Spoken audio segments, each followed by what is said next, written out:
तो दोस्तों अस्सलाम वालेकुम लर्न एंड अर्न के यूट्यूब चैनल में खुशामदीद। हम अपने सी प्लस प्लस के कोर्स को आगे लेके बढ़ते हैं और आज हम जिस टॉपिक को डिस्कस करेंगे वो हमारा होगा कॉन्स्टेंट्स का। हम देखेंगे कॉन्स्टेंट्स क्या होते हैं, कॉन्स्टेंट्स का रोल क्या होता है, और उसके साथ साथ हम जिस टॉपिक को डिस्कस करने जा रहे हैं वो हमारा मैनिपुलेटर्स का है। और हमारा थर्ड वन टॉपिक जो है वो हमारा ऑपरेटर्स प्रेसिडेंस का है कि किस ऑपरेटर को किस ऑपरेटर दूसरे ऑपरेटर पे अहम फोकियत है, कौन सा ऑपरेटर पहले सॉल्व होगा। तो ये सारा कुछ आज हम देखेंगे। तो मैं एक न्यू फाइल क्रिएट कर लेता हूँ और उसके अंदर मैं अपना बेसिक स्ट्रक्चर अपनी सी प्लस प्लस का लिखता हूँ। तो मैं लिखता हूँ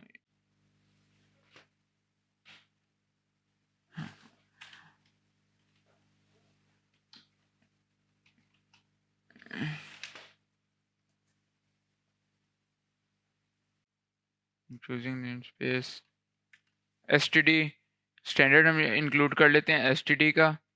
तो हमने एसटीडी इंक्लूड कर लिया और उसके बाद हम अपना मेन फंक्शन लिखेंगे। तो यहाँ पे इंट मेन लिख लें या फिर आप सिंपल मेन और मेन का कोड स्निपेट लगा लें और स्निपेट लगा के उसके अंदर से आप पैरामीटर्स रिमूव कर लें। अगर आपके किसी यूज़ के नहीं, फॉर बिगनर्स आपके यूज़ के नहीं होते ये, तो हम एज अ बिगनर इसको रिमूव कर देते हैं। तो अब हम देखते हैं। तो ये हमारा एक छोटा सा स्ट्रक्चर क्रिएट हो गया। अब इस स्ट्रक्चर में हम सबसे पहले जिस टॉपिक को डिस्कस करने जा रहे हैं वो हमारा कॉन्स्टेंट्स का है। तो हम लिख लेते हैं कॉन्स्टेंट्स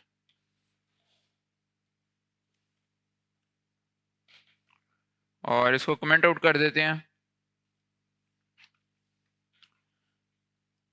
और कॉन्स्टेंट्स हम देखते हैं कॉन्स्टेंट्स क्या होते हैं। जस्ट लाइक हमारा एक इंटीजर होता है कि मैं कहता हूँ int d is equal to 7 और सेमीकोलन लगा के नेक्स्ट लाइन में मैं जाता हूँ और कहता हूँ सी आउट डी, और इसको मैं सेव करके जैसे ही रन करूँगा अपने इस छोटे से कोड को, ये पिछला सारा मेरे पिछले कोड के पीछे डिबगिंग हुई है। तो अभी हम इसको देख लेते हैं। नीचे हमारा रनिंग हो रहा है ये कोड। तो देखिए हमारा 7 आ गया। अब मैं अपने 7 की वैल्यू को अपडेट करना चाहता हूँ। मैं 7 की वैल्यू चेंज करना चाहता हूँ। मैं कहता हूँ d is equal to instead of 7 d is equal to 67 678 और फिर मैं सी आउट कर देता हूँ डी को। और जैसे ही मैं नेक्स्ट लाइन में आगे करता हूँ और सेव करता हूँ, इसको सेव करके अब मैं पिछला अपना कर सके जो आउटपुट है इसको क्लियर कर लेता हूँ और दोबारा इसको रन करता हूँ। तो अब देखिए हमारे जो डी की वैल्यू वो चेंज होगी। अगर मैं इसके आगे एंडल लगा लूँ, एंडल सेव और रन, तो आप देखिए हमारे 7 की पहले डी की वैल्यू 7 थी, फिर अपडेट हो गया 678 होगी। लेकिन बाज़ दफ़ा क्या होता है, बाज़ दफ़ा मैं कोई वैल्यू लिखता हूँ और मैं चाहता हूँ कि मेरे पूरे कोड में वो वैल्यू चेंज ना हो। डी की वैल्यू अगर 7 है तो by the end of code वो 7 ही रहे, वो 678 ना हो, वो चेंज ना हो। ऐसा मैं क्यों चाहता हूँ? ऐसा मैं इसलिए चाहता हूँ कि फॉर एग्जांपल मैं कोई कांस्टेंट यूज़ कर रहा होता हूँ, मैं पाई की वैल्यू लिख रहा हूँ या मैं कोई और वैल्यू लिख रहा हूँ जो ओवरऑल कांस्टेंट मुझे चाहिए, और मुझे लगता है कि मैं प्रोग्राम के अंदर उसको किसी कहीं गलती से चेंज ना कर बैठूँ। कि पाई की वैल्यू अगर 3.14 है तो मैं उसको गलती से कहीं 2.14 या गलती से कहीं चेंज ना कर बैठूँ, बाय मिस्टेक उसको चेंज ना कर बैठूँ। तो मैं कोई ऐसा सॉल्यूशन ढूँढूँगा मैं कि वो मेरी वैल्यू ए टू जी पूरे प्रोग्राम में सेम रहे जो मैंने उसको शुरू में डिक्लेयर किया था। तो उसके लिए मैं कॉन्स्टेंट्स को यूज़ करता हूँ और कांस्टेंट लगाने के बाद हमारी वैल्यू चेंज नहीं होती।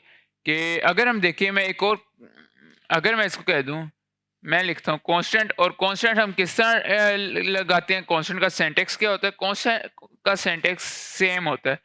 बस आपने अपने डाटा टाइप से पहले कॉन्स्ट लिख देना होता है।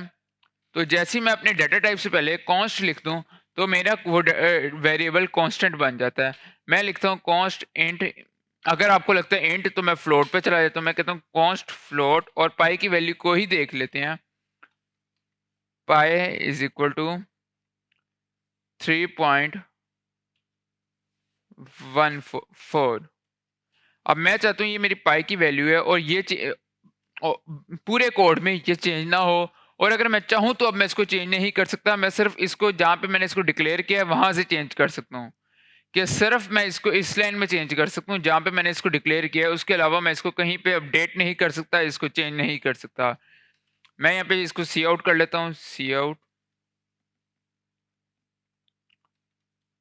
एंडल लगा लेते हैं पहले, क्योंकि हमारी पिछली लाइन में नहीं लगा हुआ। तो एक आपके पास मेथड होता है एंडल का, एंड सेकंड मेथड आपके पास होता है आप स्लैश एन भी लगा सकते हैं, तो वो भी हम देखेंगे। अभी हम एंडल का देख लेते हैं, क्योंकि अगले टॉपिक में हम एंडल को भी साथ डिस्कस करना है। तो एंडल लगा लेते हैं, एंडल लगाने के बाद हम इसमें लिखते हैं पाई इज इक्वल टू, और साथ ही मैं यहाँ पे लिख देता हूँ पाई, और फिर एंडल लगा लेता हूँ। और अब जैसे ही मैं इसको सेव करूँगा, सेव करके मैं इसको रन कर लेता हूँ, तो अब आप डिफरेंस चेक करें हमारे क्या आता है।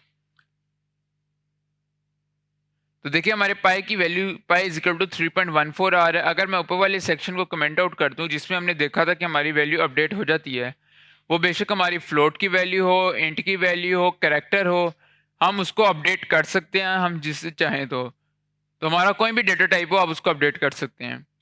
अब मैं क्या करता हूँ, अब मैं कहता हूँ नहीं, पाई की वैल्यू 3.14 नहीं है, पाई की वैल्यू जो है वो मैं चेंज कर देता हूँ और उसको कहता हूँ पाई की वैल्यू आप कर दो 3.15। तो जैसे ही मैंने ये किया तो देखें साथ ही मेरे यहाँ पे प्रॉब्लम आ गई, एक एरर आ गया। एरर क्या है, expression must be modified value, कि जो हमारी एक्सप्रेशन है ये वाली, ये ऐसे नहीं चल सकती, आपने इसको एक मॉडिफाइड एबल वैल्यू होनी चाहिए जिसको आप मॉडिफाई कर सकें। हमारी जो पाई की वैल्यू चूंकि वो कॉन्स्ट है, एक कांस्टेंट है, तो वो मॉडिफाई नहीं हो सकता। तो वो कह रहा है आपकी एक्सप्रेशन जो भी है जिसको भी आप दोबारा डिक्लेयर करना चाह रहे हैं वो एक मॉडिफाइबल वैल्यू होनी चाहिए, तो वो चेंज हो सकती हो। तो आपका यहाँ पे कॉन्स्ट की वैल्यू चेंज नहीं हो सकती। अब मैं जितना मर्जी दफ़ा 3.15 लिखूँ, पाई की वैल्यू 3.16 लिखूँ, लेकिन ओवरऑल कोड में इसने 3.14 ही रहना है। अगर मैं इसको चेंज करने की कोशिश करता हूँ तो मेरा C++ का कंपाइलर मुझे एरर थ्रो करेगा, और जब तक मैं उसको रिमूव नहीं कर देता वो आगे नहीं जाएगा। तो ये हमारा कॉन्स्ट है, और कॉन्स्ट की वैल्यू ये है। आप इसमें इसको फ्लोट के साथ नहीं यूज़ कर सकते, आप इंट के साथ भी यूज़ कर सकते हैं। कि अगर हम ऊपर वाले कोड को देखें, मैं इसको करूँ, इस तरह करूँ और इसको सेव करके रन कर लें ताकि हमें देख लें कि हमारा कोई एरर नहीं है, क्योंकि बाज़ व्यूअर्स को होता है कि पहले एरर नहीं था तो अब बाद में एरर आ सकता है। तो ये देखिए अभी हमारा कोड रन हो रहा है, एरर नहीं है, लेकिन जैसे ही मैं इंट से पहले कॉन्स्ट लगा देता हूँ और तो देखिए साथ ही हमारा एरर आ जाएगा। देखिए हमारे यहाँ पे डी पे एरर आने लग गया, दोबारा प्रॉब्लम में जाए तो हमारा expression must be modifiable value. मैं इसको सेव करके रन करने की कोशिश करता हूँ, मैं एरर को नहीं देखता, तो मैं रन करके ट्राई कर लेता हूँ। देखें अब यहाँ पे हमारे पास हमारे कंपाइलर ने भी एरर थ्रो कर दिया, assignment of read only variable, कि जो डी है ये ओनली रीडेबल वैल्यू है, ये राइट करने वाला वैल्यू नहीं, वेरिएबल नहीं है। इसमें आप सिर्फ रीड कर सकते हैं, इससे इसको आप एडिट नहीं कर सकते। तो ये हमारा कांस्टेंट था जो हमने देखा, और इसको कमेंट आउट कर देते हैं। और अब हम अपने नेक्स्ट सेक्शन की तरफ मूव करते हैं जो हमारा आज की वीडियो का दूसरा टॉपिक है। और सेकंड टॉपिक इस हमारा जो है वो मैनिपुलेटर्स का है। मैनिपुलेटर क्या होते हैं तो हम देख लेंगे मैनिपुलेटर्स को।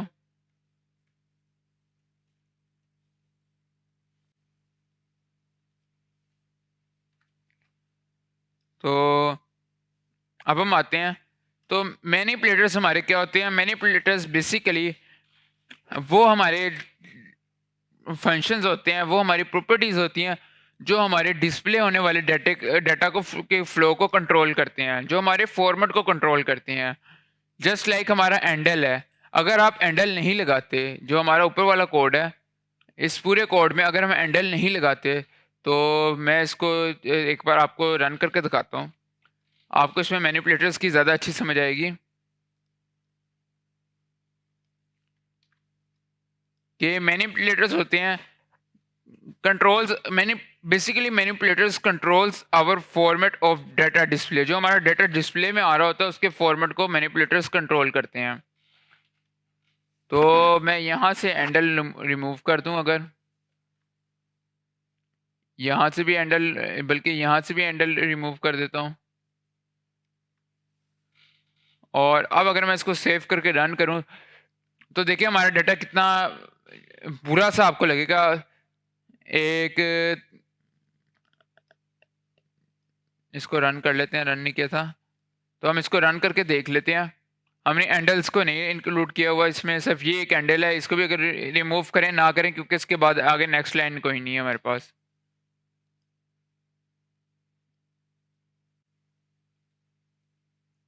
तुम्हारे यार देखें 77 भी उसी लाइन में है, पाई भी उसी लाइन में है। मैं कोई 10 दफ़ा भी इसको लिख दूं तो ये सेम ही लाइन में हमारा आता जाएगा। इसको कंट्रोल सी करके कंट्रोल वी करूं और कंट्रोल सेव करके आपको दिखाऊं इसको, तो आप देखेंगे कि ये सेम ही लाइन में हमारा आता जाएगा। और हमारे यहाँ पे एंडल लगा हुआ है, sorry,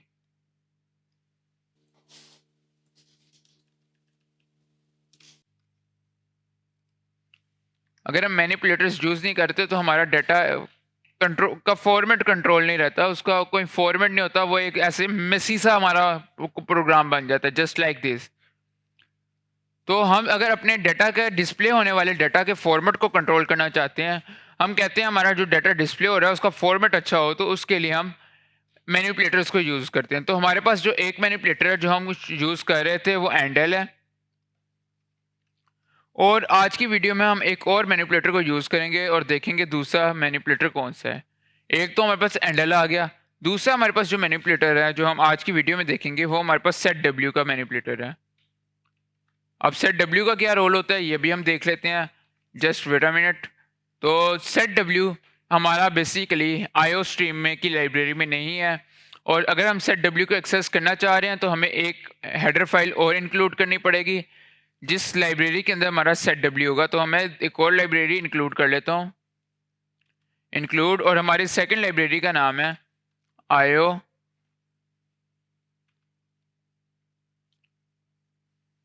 मैनिप।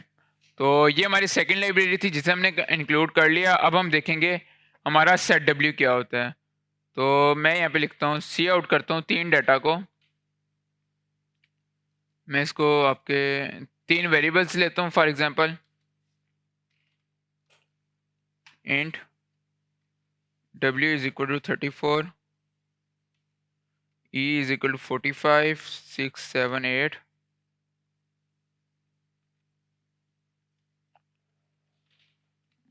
Sorry e is equal to,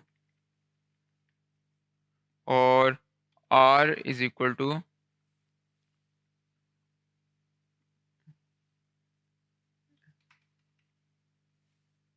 तो मैं चाहता हूँ मेरा ये वाला डाटा है ये हमारा एक फॉर्मेट में आए। मैं इसको सी आउट कर लेता हूँ, सी आउट, और सी आउट लिखने के बाद मैं लिखूंगा सेट डब्ल्यू, और सेट डब्ल्यू के बाद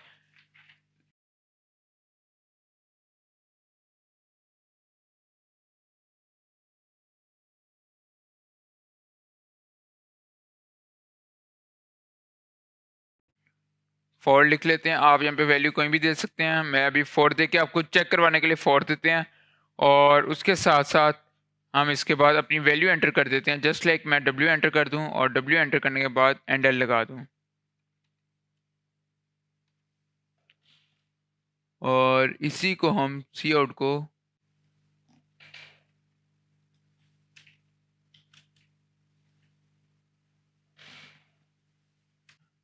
आर कर देते हैं। जैसे हमने इसको आर किया, इसके ऊपर यहाँ पे हमारा सेमीकोलन मिसिंग है, सेमीकोलन लगा लेते हैं, और इसको अब हम सेव करके देखते हैं, रन कर लेते हैं सेव करके, और नीचे आके देखते हैं। तो इसको हम कमेंट आउट सबसे पहले कर लें अपने,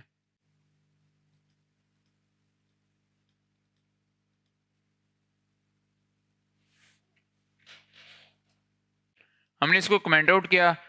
अब हमने देखा इसको मैं करता हूँ 4 की बजाय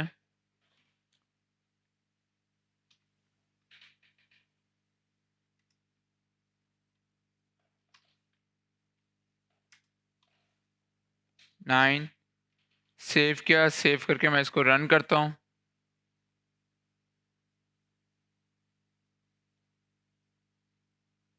तो इसने हमारे मैं ऊपर से इनको भी कमेंट आउट कर दूँ अगर,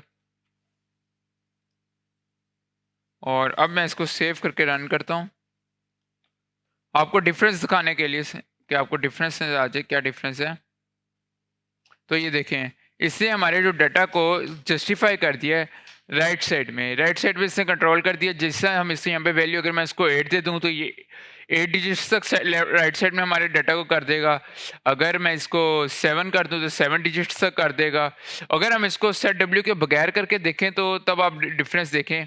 मैं यहाँ से सेट डब्ल्यू अगर रिमूव कर दूँ और अब मैं इसको सेव करूँ तो ये हमारा मैनिपुलेटर्स का था। देखिए अब ये हमारे राइट साइड में आ गया है।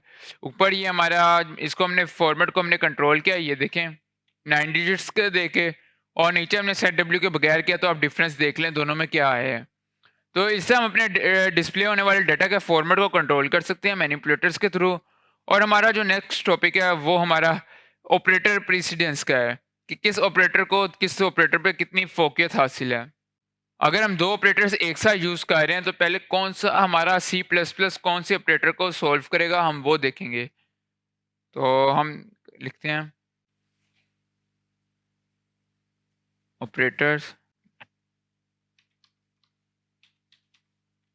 प्रेसिडेंस और इसको कमेंट आउट कर लेते हैं। अब यहाँ से हम इस टॉपिक को अपने इस टॉपिक पे जाते हैं। तो बेसिकली ऑपरेटर्स प्रेसिडेंस ये होता है कि हमारे पास 3-4 ऑपरेटर्स हम एक लाइन में यूज़ कर रहे हैं। लाइक अगर हम इसी वैल्यू को लेके चले, हम 97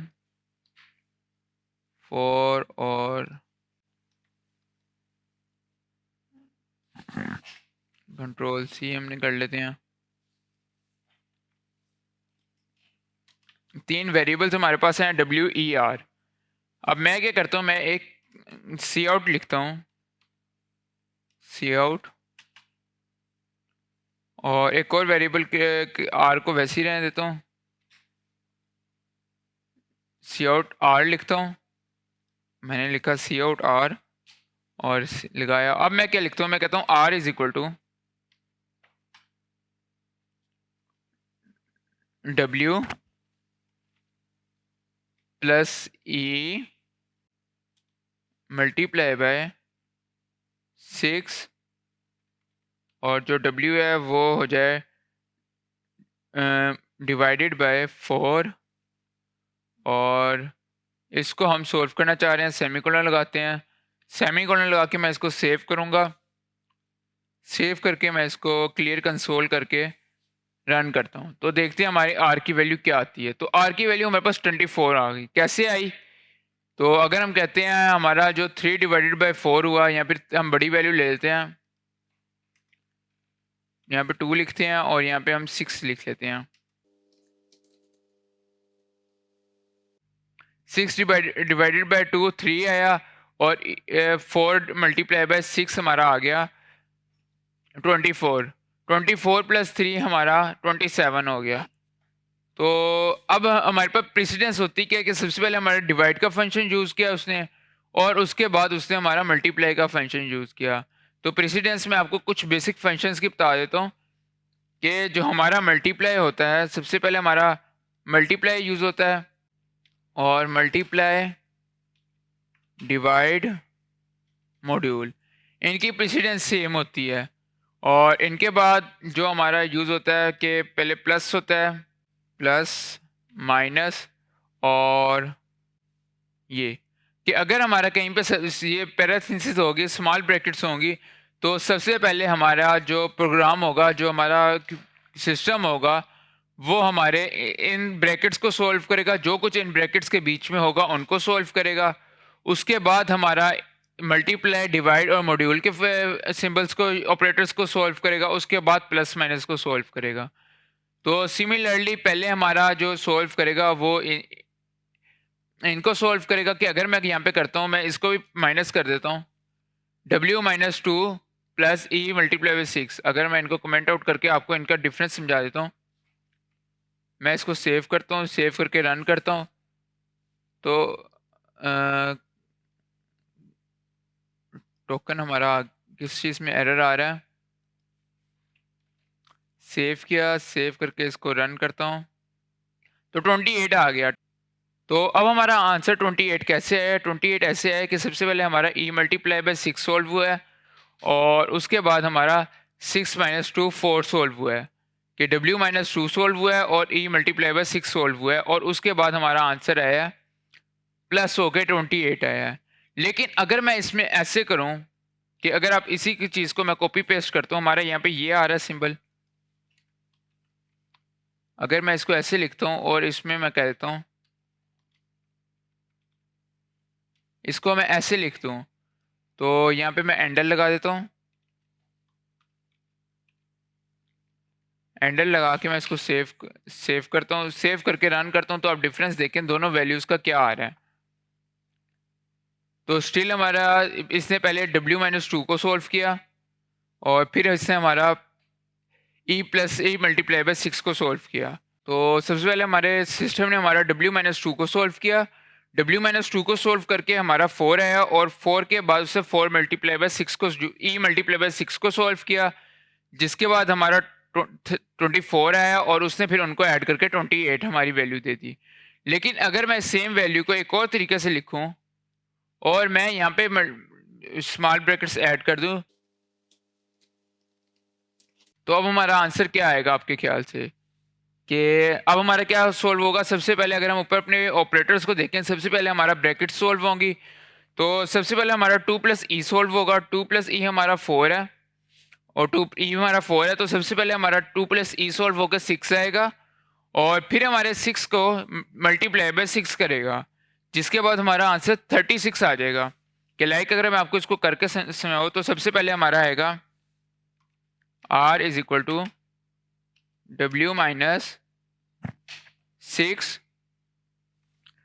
और मल्टीप्लाई बाय 6 आएगा। तो उसके बाद नेक्स्ट स्टेप में हमारा क्या होगा? नेक्स्ट स्टेप में हमारा R इज इक्वल टू आएगा,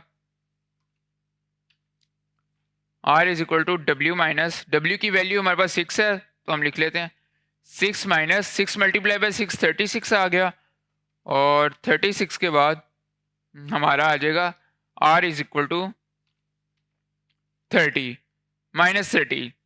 तो चूंकि हम इंटीजर यूज़ कर रहे हैं, तो हम इसको अब आपको बताता हूँ, तो हमारा ये 30 वैल्यू हमारी आएगी आपके सामने। सेव करते हैं, सेव करके इसको रन करते हैं, तो देखें हमारी -30 की वैल्यू आ रही है। तो हमारा ऑपरेटर्स प्रेसिडेंस है कि पहले किस ऑपरेटर को यूज़ करेगा। तो सबसे पहले ये ब्रैकेट्स को, फिर मल्टीप्लाई, डिवाइड, मॉड्यूल, और फिर प्लस माइनस को। तो आप लोगों को ऑपरेटर्स प्रेसिडेंस का पता चल गया होगा, कांस्टेंट्स का और मैनिपुलेटर्स का पता चल गया होगा। तो उम्मीद करता हूँ आपको आज के टॉपिक समझ आई होगी। तो आज के लिए इतना ही, मिलते हैं अगली वीडियो में। खुदा हाफिज।